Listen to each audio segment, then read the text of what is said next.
ሲኦል የሚለው ሐሳብ በመጽሐፍ ቅዱስ ላይ ተደጋግሞ ተጠቅሷል። ነፍሴንም ከታችኛይቱ ሲኦል አድነሃታልና ይላል። ደግሞ እንደገና እመቀመቃት የጥልቆች ደግሞ ጥልቅ በርባሮስ የሚሉት ዓለም ደግሞ እልፍ አእላፋት ፀሐይ በውስጡ ቢገቡ ጨለማውን መክፈት የማይችል አይነት አባ ጊዮርጊስ ዘጋስጫ ይባላል። እሱ ምን ይላል? ወቦለ ይቤሉ ሲኦልን ውስተ ሰማያት ይእቲ ዝኒ አኮ ከመዝ ሲኦል በሰማያት ናት የሚሉ አሉ። አይደለም ይላል፣ በምድር ጥልቅ ናት እንጂ ይላል። ከመላእክት ጋር ተዋክቶ ከተሸነፈ በኋላ የተጣለባቸው ሶስት ነገሮች አሉ። በመጽሐፈ ሄኖክ ላይ ከመላእክት ሩፋኤል ቅዱስ ሩፋኤል ከእግዚአብሔር ታዞ ውጊያ ያስተማረውን አዛዜል የተባለውን እጁን እግሩን አስሮ ዱዳኤል በምትባል ቦታ የነበረችውን ምድረ በዳ ከፍቶ ጨለማ ውስጥ እንዳሰረው ይጽፋል። ወመትሕቲሃ ለውቅያኖስ ሀሎ ቀላየማይ ግሩም ይላል። ወደ አማርኛ ሲመለስ ግሩም ውሃ ያለበት ደግሞ ጥልቅ አለ ይላል፣ ሌላ ውሃ። አሁን ግን በጣም ቁልፍ ግኝት 2014 ላይ ሳይንቲስቶች አሉ። ከዚህ አለት ቀጥሎ ነው ሲኦል የሚያስቀምጠው ማለት ይፍለቀለቅ የእሳት ባህር ማለት ይችላል። ወመትሕተ ነፋስ ጸናፌ ጽልመት ይላል። ከነፋሱ በኋላ ደግሞ ከፍተኛ የሆነ የጨለማ ዳርቻ አለ።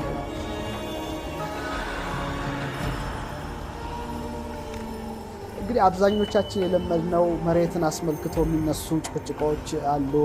መሬት ፍላተርዝ ናት ወይም እንደዚህ ጥፍጥፍ ናት፣ ራውንድ ናት፣ ክበብ ናት የሚሉ ውዝግቦች ነው የምንሰማው።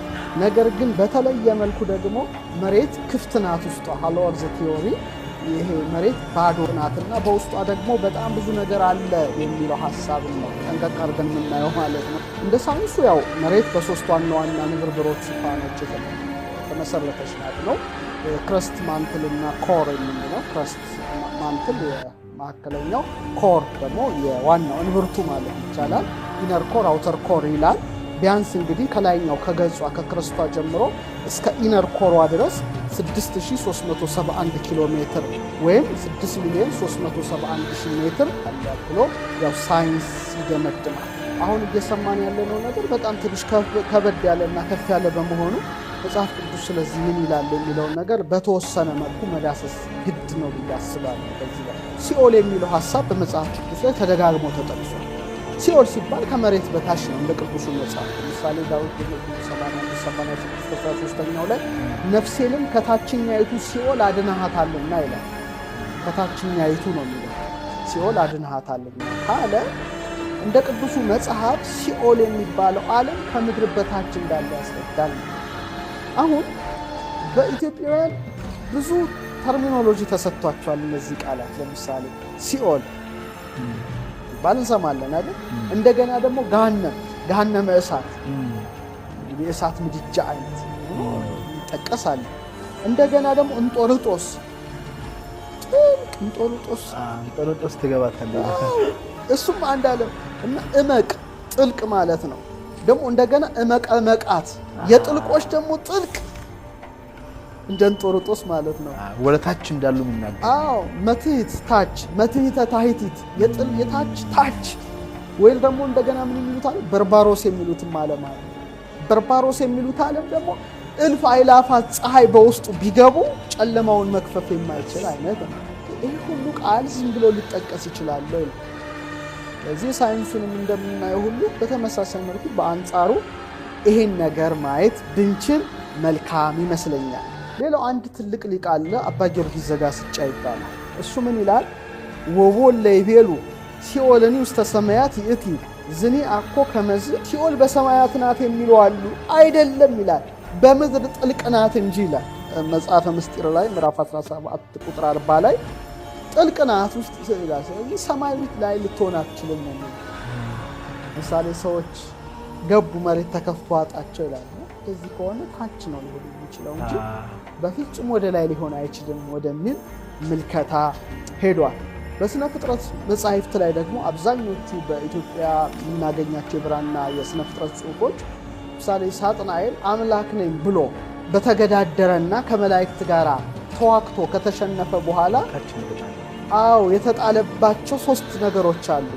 አዎም ብለው የሰገዱለት ጥልቅ ወደ ጥልቁ ገብተዋል ይላል። ታሕተ ምድር ይላል። እንጦርጦስ ይላል። ጥልቅ ገብተዋል። በአየር ላይ ቀሩ አሉ። በምድር ላይ የቀረዋሉ አይነት ነው ሐሳቡ። የመላእክት ክፍፍል በተደረገ ጊዜ እና ውጊያው በተደርጎ ያው ቅዱስ ሚካኤል ባሸነፈ ጊዜ ወደ ታች ይወረደዋሉ፣ በአየር ላይ የቀረዋሉ፣ የአየር አጋንንት የሚባሉ ምድር ላይ ተበተነዋል። ስለዚህ ታቹ ላይ እንጦርጦስ ዘውእቱ መትሕተ ታሕቲት ይላል፣ የጥልቅ ውስጥ የገቡዋሉ። ስለዚህ የሥነ ፍጥረት መጽሐፍ ምድር ዝም ብላ ሳትሆን በቀለጠ ዓለት የተመላች ብቻ ሳትሆን እነዚህንም ሁሉ መናፍስት የታሰሩባትም ቦታ ናት አይነት ብሎ ይገልጻል ማለት ነው፣ በተለይ ሥነ ፍጥረት መጽሐፍ። ሌላው ጥንታዊ መጽሐፍ የሄኖክን መጽሐፍ ማንሳት ግድ ይላል። መጽሐፍ ሄኖክ ወሳኝ ነገር ነው። ፈለከ ፈለካትን ወይ ሰማየ ሰማያትን አየረ አየራትን ብቻ ሳይሆን ከምድርም በታች ስላለ ነገር ራሱን ችሎ የሚናገር በመሆኑ በተለይ በመጽሐፍ ሄኖክ ላይ ከመላእክት ሩፋኤል ቅዱስ ሩፋኤል ከእግዚአብሔር ታዞ ውጊያ ያስተማረውን አዛዜል የተባለውን እጁን እግሩን አስሮ ዱዳኤል በምትባል ቦታ የነበረችውን ምድረ በዳ ከፍቶ ጨለማ ውስጥ እንዳሰረው ይጽፋል። ከታች ማለት ምድረ በዳውን ከፍቶ ከታች አስቀምጦታል ይላል። በላዩም ጠማማ ሻፎ ደንጊያ እንደገጠመበት ሄኖክ ጽፏል። ይህ ብቻ ሳይሆን ጨለማን አልብሶታል፣ ለዘላለም አስሮታል፣ ብርሃንን እንዳያይ አድርጎታል። በመጨረሻው ቀን ከዛው ወጥቶ ወደ ገሃነም እንደሚጣል ነው ሄኖክ የጻፈው። ይህ ብቻ አይደለም፣ ወደ 70 የሚጠጉ ትውልዶችን ይላል በምድር ኮረብቶች በታች እንደተሰሩ ይገልጻል። በተለይ ሁለተኛው ምዕራፍ 3ኛው ምዕራፍ ላይና ወደ ጭንቅ ቦታ ወደ ግዞት ቦታ ይወሰዳሉ ይላል። ያም ወደ ሲኦል ወደ ገሃነም እና እዚህ ላይ ስንመለከት ከምድርም በታች የታሰሩ እንዳሉ ይጽፋል ማለት ነው። ሌላው ትልቅ መጽሐፈ ምስጢረ ሰማይ ወምድር የሚል ኢትዮጵያውያን ሊቃውንት የጻፉት ጥንታዊ የብራና መጽሐፍ ላይ በተለይ ሄኖክን ነው የሚተረጉመው። እዛ ላይ ወመትሕቲሃ ለውቅያኖስ ሀሎ ቀላየ ማይ ግሩም ይላል። ወደ አማርኛ ሲመለስ ግሩም ውሃ ያለበት ደግሞ ጥልቅ አለ ይላል። ሌላ ውሃ ከውቅያኖስ በታች። ይሄ ነገር ለጊዜው ምንድን ነው? ውቅያኖስ ነው። ከውቅያኖስ በታች ደግሞ ሌላ በጣም ግሩም ውሃ ኬት እንዴት ሊል ይችላል ብሎ ሰው ድሮ ቢያነበው ግራ ሊጋባ ይችላል። አሁን ግን በጣም ቁልፍ ግኝት 2014 ላይ ሳይንቲስቶች አገኙ። ምንድን ነው ያገኙት? በተለይ ከመሬት ማንትሉ ስር ማለት በጣም ግዙፍ የከርሰ ምድር ውሃ ነው የተገኘው።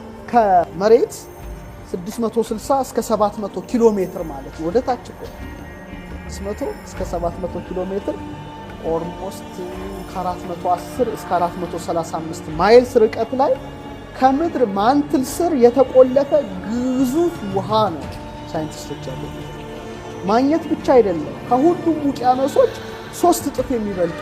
በተለይ ዶክተር ስቲቨን ጆኮብሰን የኖርዝ ዌስት ዩኒቨርሲቲ ምሁር ሲጠቅሱ ይህ የሚያመለክተው የምድር ውስጠኛው ክፍል በተጨባጭ መልኩ ከፍተኛ መጠን ያለው ውሃ እንደሚይዝ ነው ይላል። ስለዚህ የምድርን ውቅያኖስ 3 እጥፍ የሆነ ውሃ አለ ማለት ነው። እና ይህም የኢትዮጵያው ጽሑፍ እንደዚህ ነው የሚለው፣ ከውቅያኖሱ በታች ሌላ ግሩም ማለት እጅግ አስፈሪ ውሃ አለ። ቀጥሎ ይሄ ምን ይላል? ወመትሕቲሃ ኮኩ ይላል። ከዛ በኋላ ደግሞ አለት አለ ይላል ከውሃው በኋላ። ከዛ ምን ይላል? ወመትሕተ ኮኩ ሲኦል። ከዚህ አለት ቀጥሎ ነው ሲኦል የሚያስቀምጠው ማለት ነው። አሁን እዚህ ላይ እስቲ ሳይንሱን ከዚህ ሀሳብ ጋር አስተናገናኘው በተወሰነ መልኩ። ምክንያቱም የምድር ኮር ካየነው እምብርቷ በሁለት ክፍሎች ይከፈላል። ኢነር ኮር አውተር ኮር አለ። ውሳጣዊና ውጫዊ ማለት አፋዊ ማለት ወይ ውጫዊ ማለት እንችላለን። ውጫዊ ኮር እንደምታየው ወደ 1800 ማይልስ ወይም ወደ 2900 ኪሎ ሜትር ጥልቀት ጀምሮ ከመሬት በታች ወደ 3500 ኪሎ ሜትር አካባቢ የሚዘረጋ ከማንትል በታች ያለ ነገር ነው። በዋነኛነት ከቀለጠ ብረትና ኒኬል የተዋቀረ ነው። ይህ ብቻ ሳይሆን በውጫዊ እምብርት ውስጥ ካሉት ከፍተኛ ሙቀቶችና ግፊቶች አይረንና ኒኬልን ፈሳሽ አድርጓቸዋል። ስለዚህ እንደ እሳት የሚፍለቀለቅ ብለህ ማሰብ ትችላለህ። ምክንያቱም በጣም ከግፊቱና ከከፍተኛ ሙቀቱ የተነሳው ሲኦል እሳት አይደለም የሚባለው። ከእሳት ጋር ስታነጻጽረው ብረቱ ኒኬሉን ሁሉ ፈሳሽ አድርጓቸው አቅልጦ ፈሳሽ ነው። የሚፍለቀለቅ የእሳት ባህር ማለት ይችላል። ይህ በጣም በጣም በዚህ ደረጃ እኔ አንዳንዴ እመለከተዋለሁ።